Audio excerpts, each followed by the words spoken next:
Criminals most wanted. जुर्म की तारीख रविश पर दौड़ते हुए मुजरिमों की तलाश में क्रिमिनल्स मोस्ट वांटेड।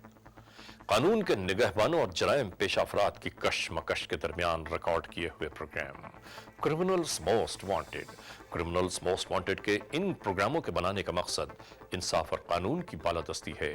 हम सरकूबी चाहते हैं उन मुल्क दुश्मन अनासिर की के कानून जिनके लिए महज एक मजाक है। इंसाफ और कानून की यही सरबलंदी हमारे इस प्रोग्राम का मरकजी ख्याल है कि जिसका नाम है क्रिमिनल्स मोस्ट वांटेड।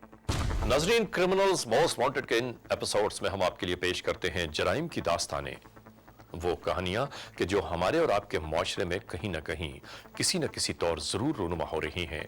और आज के इस एपिसोड में, आज के इस प्रोग्राम में हम आपके लिए पेश कर रहे हैं जुर्म की वो दास्तान कि जिसका पहला हिस्सा हमने अपने गुज़िश्ता एपिसोड में आपको दिखाया। हमने आपको दिखाया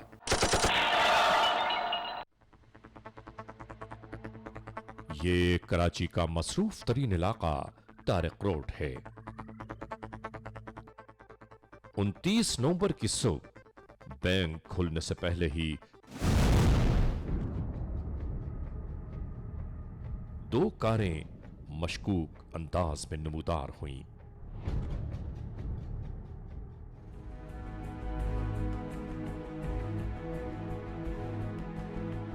सिक्योरिटी एहलकार ने जुर्म को तहफ़्फ़ुज़ फराहम किया और इंतजार करने लगा बैंक में आने वाले स्टाफ का।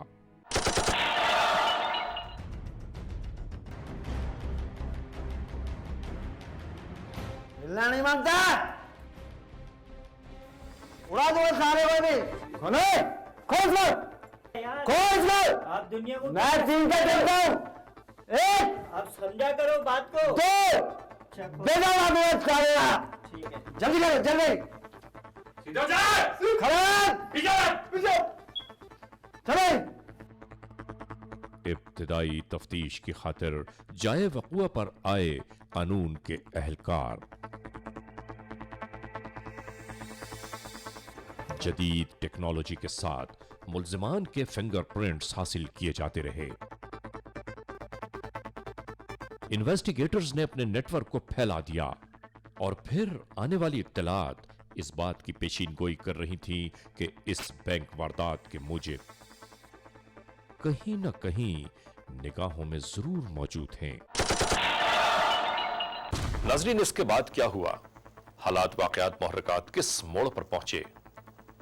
जुर्म की इस दास्तान को रकम करने वाले मुल्ज़िमान क्या कहते हैं? ये सब कुछ आज के इस एपिसोड में हम आपके लिए पेश कर रहे हैं। तो लीजिए शुरू करते हैं जुर्म की ये दास्तान।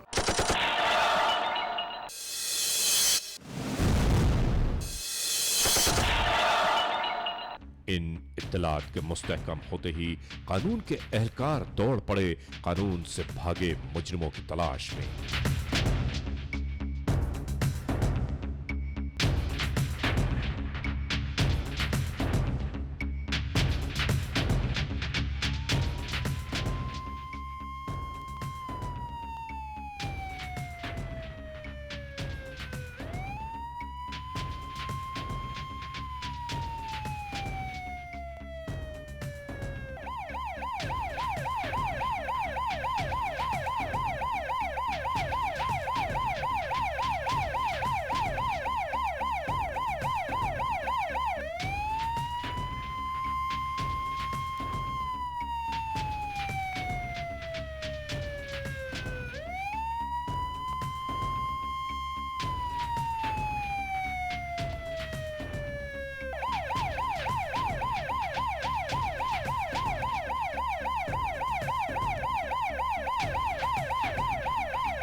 मिलने वाली मुसद्दक़ा इत्तलात पर कि आज रात इस पार्क के गोशे में बैंक डकैती के मुल्जमान एक बार फिर यकजा हो रहे हैं किसी नई जुर्म की दास्तान को आखिरी शक्ल देने की खातिर।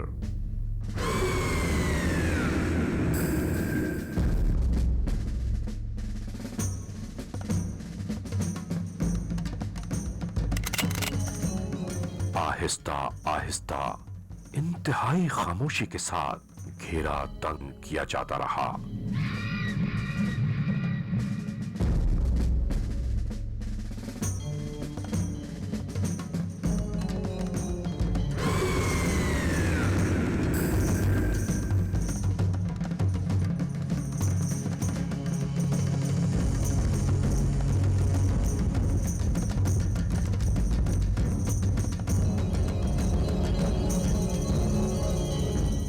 मौजूद मुल्जमान को खबर ही न हो सकी कि अगले ही लम्हे क्या होने वाला है।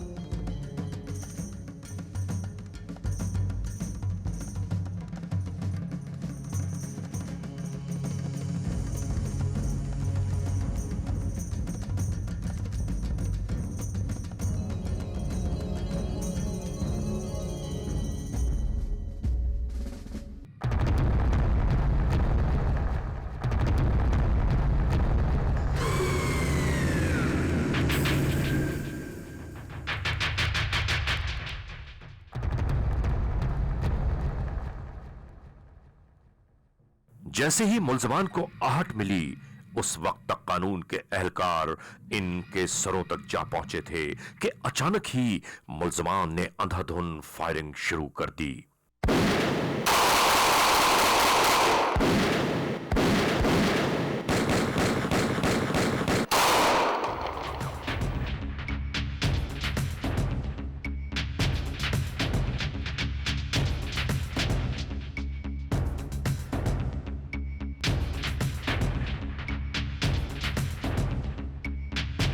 फायरिंग और जवाबी फायरिंग के दरमियान 3 मुल्जमान को हिरासत में ले लिया गया और बाकी अंधेरे का फायदा उठाते हुए फरार हो गए।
देखा यह गया है कि बहुत सारे ऐसे केसेस हैं बैंक डकैतीज़ के कि जिसमें जो सिक्योरिटी गार्ड्स हैं जो मुख्तलिफ कंपनियों से ताल्लुक़ रखते हैं वो उसमें खुद मुलविस पाए गए हैं।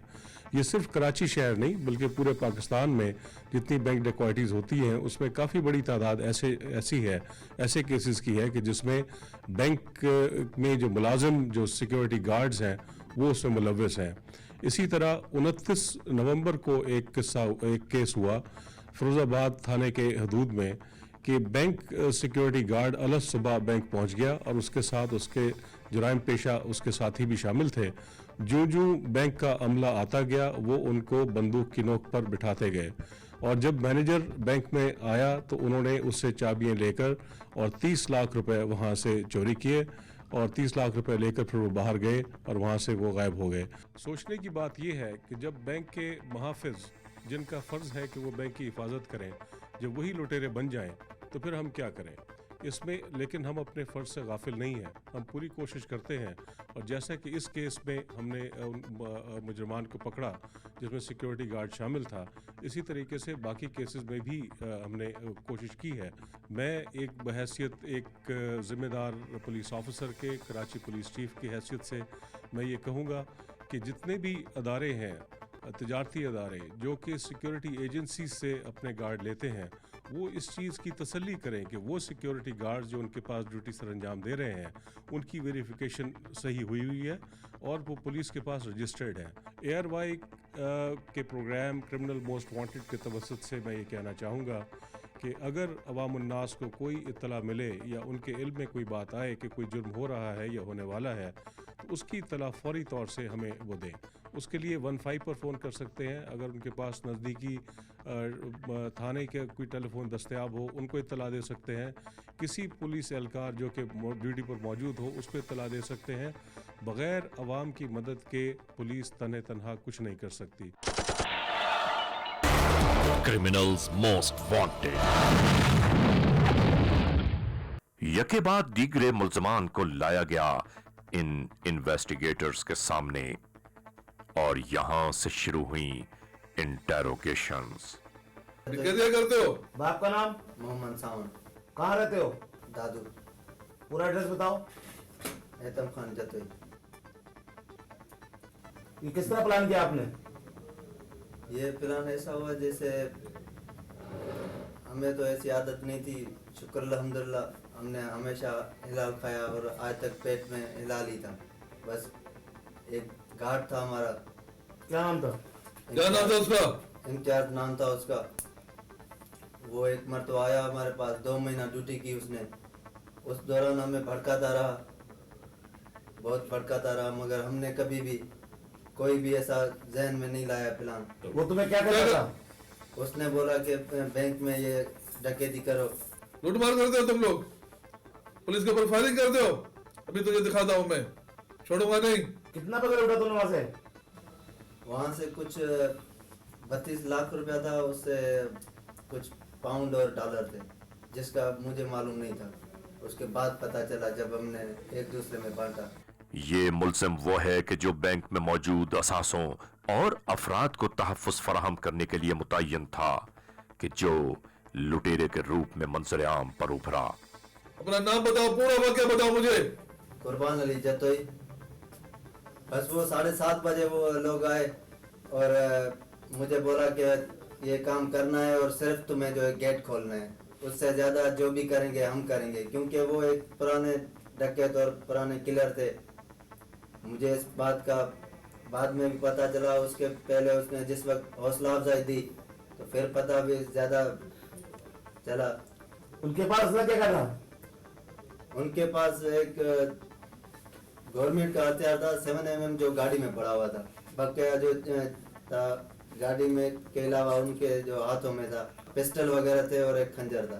कितनी पिस्टल है जी? पिस्टल 5 अंदर थी जो हमारे हाथों में थी। मेरे पास रिपीटर था अपना। वो कौन से जुबान बोल रहे थे? वो सारे पख्तून थे, पठान थे वो सारे। पठानों में वास्ता कैसे पड़ा तुम्हारा? वो इम्तियाज कोराई की वजह से। दूसरे मुल्ज़िम कहाँ मिलेगा मुझे? अब उनके ही अड्डों को या इम्तियाज कोराई को या दूसरों बंदों को पता है। बाकी मेरे से जब से मुलाकात थी उनकी सिर्फ फोन पर और होटलों पर मुलाकात थी, और 15 नंबर जहाँ पे डेरे पे हमने छापा। मलिक रात जगह देखा तुम लोगों ने? नहीं, वो दूसरा वगैरह हमने तो डेरा वगैरह नहीं देखा। बाकी यही था, फोन पे कांटेक्ट और होटलों पे, बड़ी बड़ी होटलों पे जाते आते थे। तुम जो है पूरी बात बताओ कि किस तरह प्लानिंग की तुमने? कितने पैसे लूटे तुम लोगों ने? 30 लाख और कुछ डॉलर और पाउंड थे। तुम्हारा हिस्सा कितना बनता था? मेरा हिस्सा तकरीबन 6.5 लाख था, जिसमें से 1 लाख रुपया मैंने जो मेरे साथी थे जिन लोगों ने ये प्लान बनाया था, 2 बंदों ने, नसीब और इम्तियाज कोराई, 50-50 हज़ार उनका मैंने भेज दिया उनके हाथों में। और बकाया जो है 5.5 लाख मैं लेके गया, जिसमें से 50,000 मैंने खर्च कर दिया था और 5 लाख रुपया पुलिस को बरामद हुए। तुम क्या समझ रहे थे, पकड़े नहीं जाओगे कभी? नहीं, ये तो खैर उन लोगों ने मुझे कहा था कि तुम नहीं जाओ, गांव नहीं जाओ, इधर हम सारी सपोर्ट तुम्हारी करेगा, मगर ये हमारा अपना गलती था कि अब हम घर गए और पुलिस ने हमें गिरफ्तार कर दिया। आज तुम्हें कैसे इत्तला मिली कि हिलपार में इकट्ठा होना है?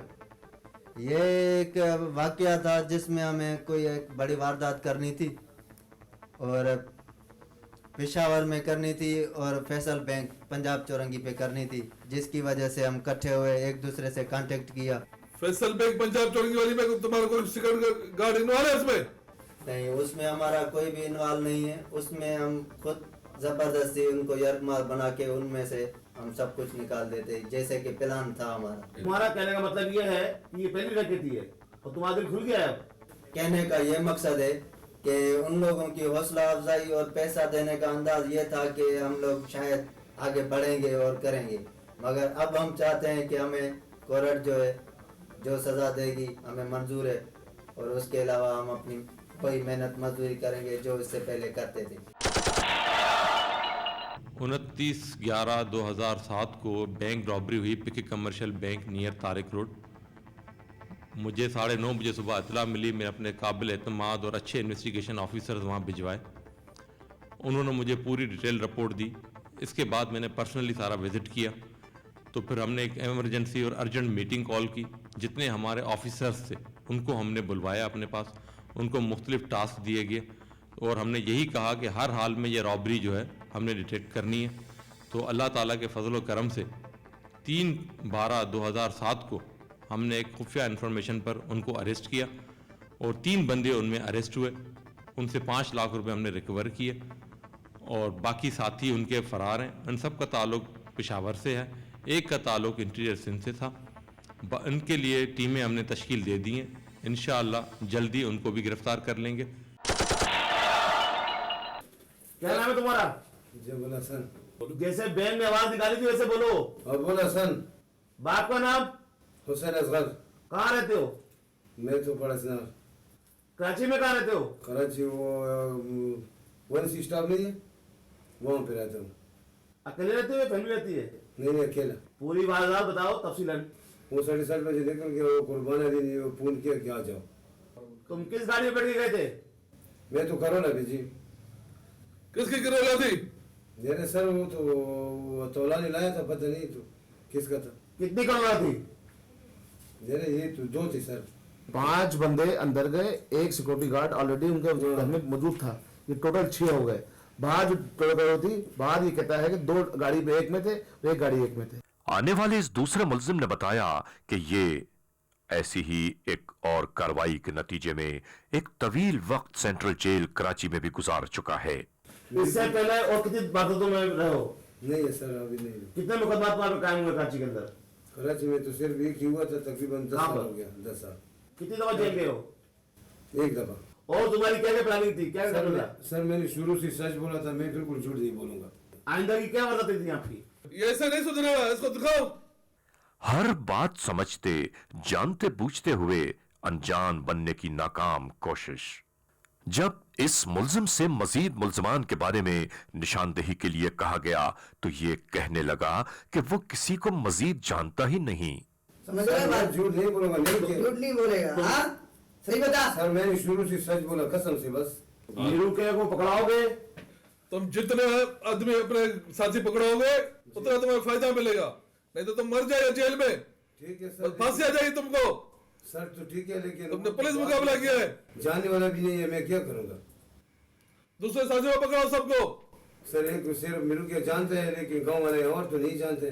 दादू तो स्वाद गए, और लोग भी जो है ना वो दूसरे जगह गए। सवाल चलेंगे हम। सब बंदे सूबा सरहद के हैं। जो इसके गांव पारा चनार के आगे एक गांव है, वहां का रहने वाला है। इसकी पूरी फैमिली के लोग जो हैं उसकी फैमिली को जानते हैं। उसके घर में आना जाना है, जाना पहुंचाना है। ये इसको चाहिए कि ये बंदा पकड़ा के दे। टीम तश्कील दो, पेशावर चलेंगे इन गांव में। बैंक से जब तुम निकले सीधे कहाँ गए? वो क्वार्टर में गया था सर ना। कितने आदमी? वो 7 आदमी था सर। 7 आदमी क्वार्टर में गए, जी हाँ। वहां तकसीम किया। हाँ वहीं तकसीम किया जी। क्वार्टर किसका है? क्वार्टर वो तो पता नहीं, वो असलम ने पकड़ दिया था मेरा क्वार्टर। तुम इस तरह नहीं मानोगे, जो पुलिस में काला तुमने आज किया है, ये क्या है? नाजरीन, यकीनन नाजायज दौलत का हुसूल बर्बादियों के अलावा किसी को और क्या दे सकता है। मेरा ये एक्सपीरियंस है कि जुर्म कोई भी हो, उसका जो मुजरिम है वो कभी छुप नहीं सकता। वो उसको जल्द या बदेर उसको हर सूरत में वो गिरफ्तार होता है। हाँ, वो गिरफ्तार होने के बाद जब या गिरफ्तार होने के बाद जब थाने और कचहरी के चक्कर में आता है तो उसकी पूरी फैमिली, हाँ, उसके रिश्तेदार, उसके औलाद, उसके जानने वाले सारे वो परेशान होते हैं और उसको खामखा रसवाई का रसवाई में गुजरना पड़ता है। चेहरे और नाम अलग अलग हैं, लेकिन अमल और किरदार बिल्कुल एक ही जैसे। क्या नाम है तुम्हारा? नसीब मोहम्मद। बाप का नाम? लंबास। कहाँ रहते हो? पुरानी सब्जी मंडी। क्या करते हो? ऑफिस में काम करता हूँ। कौन सी ऑफिस में? नई स्टेट और बेट में। तो ये डकैती की किस तरह इन्फॉर्मेशन हुई, क्या बात हुई? ये हमारे पास गार्ड होता था इम्तियाज़, उन्होंने हमें इन्फॉर्मेशन दिया था कि ऐसे काम है, मेरे एक दोस्त है, इनके पास ऐसे पैसे हैं, उनके वहाँ से पैसे उठाने। कहाँ से पैसे? मुझे पता नहीं था कहाँ था। प्लानिंग कहाँ बनाई गई? ये उन्होंने फिर जो है ना इम्तियाज़ से मैंने एक बंदा मिलवाया, फिर ये जाके कुर्बान अली से मिले और फिर उन्होंने ये हरकत की, हमें पता ही नहीं था। फिर मैं अपने ड्यूटी से घर जा रहा था, 7 बजे के टाइम पे मेरे घर पे ये लोग गए और मुझे गिरफ्तार करके ले आए। इस बैंक से तुम्हारा ऑफिस कितना दूर है? 1 किलोमीटर। तेरे को कितना हिस्सा मिला? सर मुझे 1 रुपये भी नहीं मिला। तुम्हारा हिस्सा किधर गया? कुर्बान अली ने, इन सब ने 1 लाख रुपए मिला के हम 2 आदमियों को दिया था, वो लेके भाग गया अकबर जी। चोरी का पैसा था वो भी तुझे नहीं मिला? नहीं सर। और तू गुनाहगार हो गया? जी सर जी। सारी उम्र जेल में सड़ेगा। हाँ? तुम किधर का रहायशी है? बुनेर, जिला बुनेर, बुदाल, चगरजी। इस वारदात में कौन कौन शामिल था? इम्तियाज़, अकबर और कुर्बान अली। और मुझे सर किसी का नाम नहीं जानता हूँ, ना किसी को जानता हूँ सर। इम्तियाज को और अकबर को पकड़वाओगे? सर मैं अकबर को पकड़वा सकता, इम्तियाज़ इनका बंदा है कुर्बान अली का। जुर्म किया है तुम लोगों ने, पता है इसकी सजा कितनी है? तुम्हारी बेहतरी इस बात में है कि तुम अकबर को पकड़वाओ। जी सर, मैं आपको अकबर दे सकता हूँ, उस बंदे के ज़रिए वो आपको मिल जाएगा। अकबर मिला तो सब मिल जाएंगे सर। जुर्म की रविश पर चलने वाले ये जराइम पेशा नासिर शायद नहीं जानते कि जुर्म के हवलनाक नताइज कभी न कभी मंजर आम पर जरूर नजर आते हैं, जल्द या बदेर। नाजरीन, आपने देखा हमारे आज के इस एपिसोड में जुर्म की यह मुकम्मल दास्तान कि जिसका आगाज फिरोजाबाद पुलिस स्टेशन की हुदूद कराची से हुआ। आपने देखा कि मुल्ज़मान अपने जुर्म के बारे में क्या कहते हैं, और फिर हम आप सबसे ये गुजारिश जरूर करना चाहते हैं कि जुर्म है, एक ना एक दिन, आज या कल, जल्द या बदेर मंजर आम पर जरूर आता है, और ये कानून कुदरत है। और आज के इस एपिसोड को हम यहां पर वाइंड अप करते हुए नाजरीन एक बार फिर आप सबसे यही गुजारिश करते हैं कि खुदा न खास्ता अगर ऐसे हालात, ऐसे वाकयात, ऐसे मामलात आपके अतराफ में कहीं रूनुमा हुए हैं या हो रहे हैं तो कानून के हाथ मजबूत कीजिए, हमें इत्तला दीजिए, और याद रखिए कि इत्तला देने वाले का नाम हमेशा ही सीगे रास में रखा जाता है। Criminals most wanted @ARY1world.net, criminals most wanted @ARYdigital.tv। हर इतवार की शब ARY one world criminals most wanted में हम आपको रखते हैं बाखबर जराइम की नई दास्तानों से। इंतजार कीजिएगा।